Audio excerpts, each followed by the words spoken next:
আমার উইশ লিস্টের আরেকটা ড্রিম পূরণ হয়ে গেল এবং আমি এটার ভিডিও আপনাদের সাথে সবার সাথে শেয়ার করার জন্য আসলে অনেক দিন ধরে ওয়েট করতেছি। গিয়েছিলাম অলমোস্ট 2 উইকস এগো, বাট এখনও ভিডিও আপলোড করা হয়নি কাজের প্রেশারের কারণে। তো আজকে আপনাদের সাথে শেয়ার করব টিউলিপ গার্ডেনে গেলাম কিভাবে এবং খাওয়া দাওয়া কী করলাম অ্যাট দ্য এন্ডে, সব কিছু আপনাদের সাথে থাকবে এই ভিডিওতে। সো কথা না বাড়িয়ে আসসালামু আলাইকুম এভরিওয়ান। আমি আল্লাহর রহমতে ভালো আছি। আপনারা কেমন আছেন আমাকে কমেন্ট সেকশনে জানাবেন। আপনাদের সাথে ইন্টারাকশন অনেক দিন হয় না, আপনাদের কমেন্টস আমার কাছে অনেক বেশি ইম্পর্টেন্ট। আপনাদের যদি কারো কোনো কিছু জানার থাকে এবং আপনাদের যদি কোনো কমেন্টস করা থাকে আমাকে কমেন্ট সেকশনে জানাবেন। আমি অনেক এগার থাকবো আপনাদের ভিডিওতে যে কোনো কমেন্টসের অ্যান্সার করার জন্য। সো আমরা গিয়েছিলাম, আমরা যেহেতু এলিফ্যান্ট অ্যান্ড ক্যাসেলে থাকি সেখান থেকে আমরা ড্রাইভ করে গিয়েছিলাম। ড্রাইভে অলমোস্ট আমাদের সময় লেগেছিল hour and half, just because ওই টাইমটাতে অনেক বেশি ট্রাফিক ছিল। আমি এখন ট্রাফিকের ভিডিও আপনাদেরকে দেখাচ্ছি না, এখন যেই ভিডিওগুলো দেখাচ্ছি সেখানে কোনো ট্রাফিক ছিল না। এই রুটটা ছিল হচ্ছে টিউলিপ গার্ডেনে যাওয়ার পথেই একটা রুট। এটা একটু আমার কাছে অনেক নিরিবিলি ভিলেজ টাইপের একটা এরিয়া।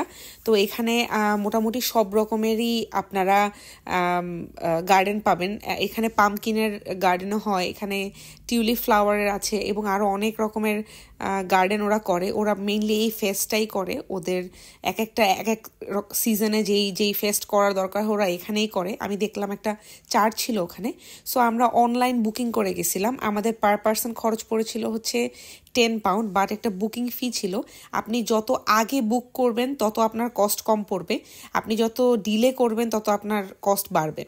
আর টিউলিপ গার্ডেনে যাওয়ার সময় হাতে আমাদের যেই একটা টিকেটের মতো আর কি বলবেন, আমাদের দেশে ভোটের সময় যে টিকেটের মতো একটা ছাপ দেয়, এটা আমাকে বাংলাদেশে অনেকেই নক করছেন আমি কি ট্যাটু করছি কিনা। ওয়াস্তাগফিরুল্লাহ, আল্লাহ যাতে কখনো এরকম মাথায় বুদ্ধি না দেয়, কখনো যাতে এরকম না করি, এরকম আমার ইচ্ছা নাই।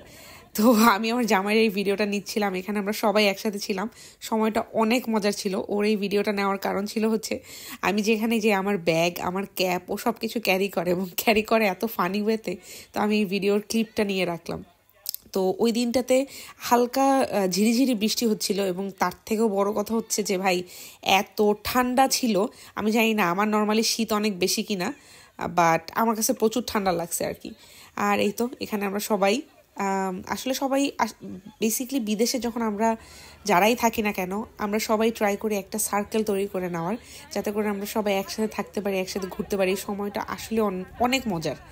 মানে উইকে সারাদিন কাজ করার পর উইকেন্ডসে বা যে কোনো একটা দিন যখন we are able to meet with each other, ওই টাইমটা ডিফারেন্ট হয় এবং ওই টাইমটার কাটানোর সময় হয়তো বা মনে হয় যেন আগের যে সারা সপ্তাহ যে কাজ করলাম ওই কষ্টটা থাকে না।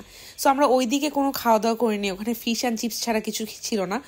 We were really hungry, we were starving. তো আমরা ডিসাইড করি যে আমরা একটু আজকে অনেক খাওয়া দাওয়া করবো। সো আমরা ভাবলাম যে একবারে যেহেতু বাসেই যাব হোয়াইট চ্যাপেলে চলে যাই। তো আমরা ফিস্ট অ্যান্ড মিস্টে আমরা বুফে ডিনার বলা যায় না, আবার লাঞ্চও বলা যায় না, মিডলে একটা কিছু করেছিলাম। তো এটার কস্ট পড়েছিল per person 16 pound I guess with drinks. So এই তো খাবার মোটামুটি ভালোই ছিল, দিনটা অসাধারণ ছিল। আমার ভিডিওটা কেমন লাগলো জানাবেন। আমার ভিডিওতে যদি আপনাদের কারো কোনো কমেন্টস করার থাকে প্লিজ কমেন্ট সেকশনে জানাবেন। আর আপনাদের যদি নতুন কোনো ভিডিও দেখার থাকে কোনো টপিকের উপরে সেটাও আমাকে জানাবেন। টিল দেন আল্লাহ হাফেজ।